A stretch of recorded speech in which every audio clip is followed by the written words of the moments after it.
여러분, 안녕하세요. 2월 6일 우리나라 증시가 정말 이상한 하루를 보냈습니다. 겉으로 보기엔 폭락했는데 그 속을 들여다보면 누군가는 활짝 웃고 있었거든요. 마치 두 얼굴의 사나이, 야누스 같았다고 할까요? 오늘 이 흥미진진한 시장의 역설, 저랑 같이 한번 제대로 파헤쳐보시죠.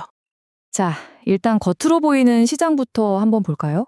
코스피 지수가 하루 만에 무려 1.44%나 그냥 주저앉아 버렸습니다.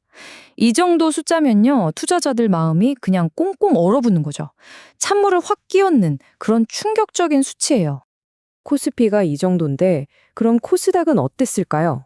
상황이 더 심각했습니다. 무려 2.49%가 급락했어요. 하루 만에 이 정도 빠졌다는 건 그냥 좀 조정받나 보다 이 수준이 아니에요. 이건 거의 공포, 패닉에 가까운 분위기였다 이렇게 봐야 합니다. 실제로 시장을 들여다보면요, 그냥 온통 파랗게 질려 있었어요. 하락의 바다라고 하죠. 딱 그 모습이었습니다. 코스피에서만 700개가 넘는 종목이 내렸고요. 코스닥은 이건 1200개가 넘는 종목이 하락 마감했습니다. 정말 말 그대로 압도적인 하락장이었죠. 아니 대체 이렇게 시장이 온통 파랗게 질려버린 이유가 뭘까요?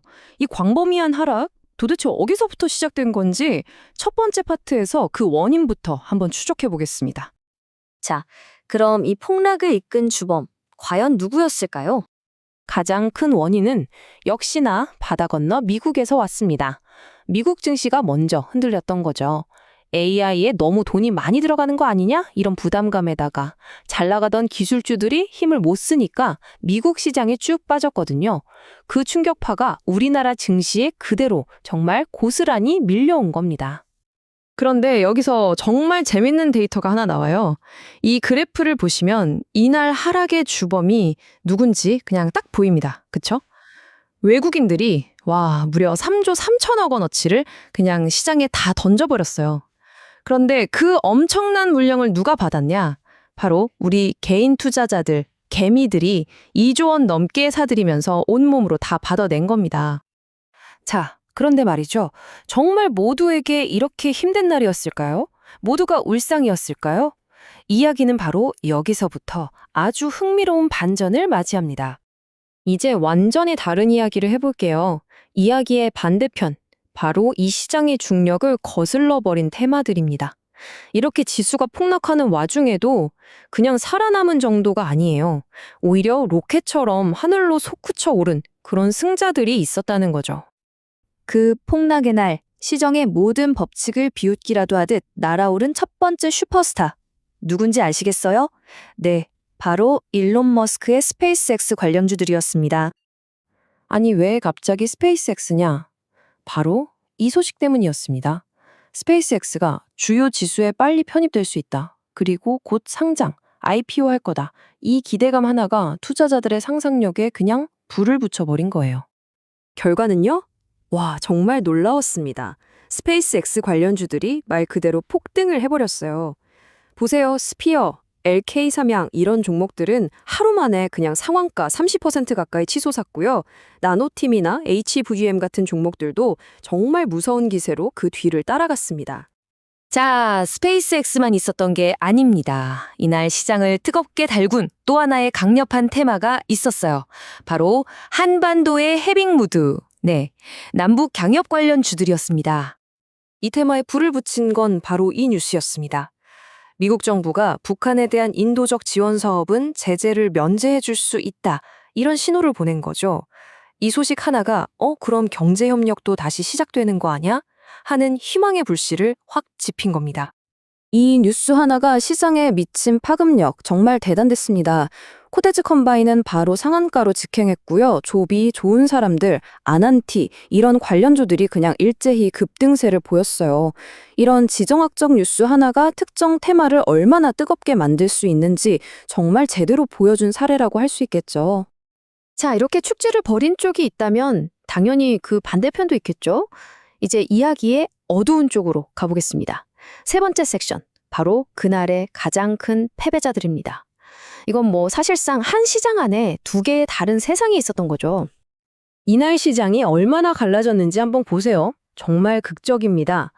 한쪽에서는 스페이스X, 남북 경협 이런 테마들이 막 불꽃놀이를 하고 있는데 다른 한쪽에서는 그동안 시장을 이끌어왔던 반도체, AI, 자동차 같은 주력 선수들이 그냥 속수무책으로 무너져 내리고 있었던 겁니다. 아니, 그럼 이 잘 나가던 섹터들은 도대체 왜 이렇게 무너졌을까요? 다 이유가 있었습니다. 자동차는 미국이 관세를 올릴지도 모른다는 걱정 때문에 반도체랑 AI는 미국 기술주들이 약했던 영향 그대로 받았고요. 바이오는 비만 치료제 경쟁이 너무 치열해졌고 가상화폐 관련주들은 비트코인 가격이 뚝 떨어지면서 이렇게 각각 뚜렷한 악재들이 발목을 잡은 겁니다. 자, 이제 마지막 파트입니다. 정말 정신없는 하루였죠? 이렇게 혼란스럽게 갈라진 시장을 보면서 우리는 과연 무엇을 배워야 할까요? 이날의 사건이 우리에게 던져주는 교훈 한번 정리해 보겠습니다. 가장 중요한 핵심 교훈은 바로 이겁니다. 여러분, 뉴스 헤드라인에 나오는 지수만 봐서는 절대 시장의 진짜 모습을 알 수 없다는 거예요. 진짜 중요한 이야기, 진짜 돈의 흐름은 그 지수라는 수면 아래에서 훨씬 더 격렬하게 일어나고 있었던 거죠. 그래서 이날의 교훈은 우리에게 새로운 투자 전략을 요구합니다. 첫째, 이제 시장은 하나가 아니다. 이렇게 갈라져 있다는 현실을 인정해야 하고요. 둘째, 시장을 움직이는 강력한 기폭제, 즉 촉매가 뭔지를 계속 찾아내야 합니다. 그리고 마지막으로 그냥 코스피, 코스닥 지수만 따라가는 게 아니라 지금 시장에서 가장 뜨겁게 살아 움직이는 테마가 뭔지 거기에 집중해야 한다는 겁니다. 어떤 분석가가 이런 말을 했더라고요. 이 말이 오늘 상황을 정말 정확하게 요약해 주는 것 같습니다. 지금 시장은 극심한 차별화가 일어나고 있다. 그래서 살아있는 이슈를 가진 개별 종목 중심으로 접근해야 한다. 무슨 뜻이겠어요? 맞습니다. 지수가 오르든 내리든 상관없이 자기만의 이야기로 움직이는 종목에 집중해야 한다는 거죠. 자, 오늘 이야기는 여기까지입니다. 마지막으로 여러분께 질문 하나를 던지면서 마무리할까 합니다. 이렇게 하루에도 천국과 지옥이 오가는 변동성 큰 시장에서 여러분은 과연 어떤 스토리를 따라가시겠습니까?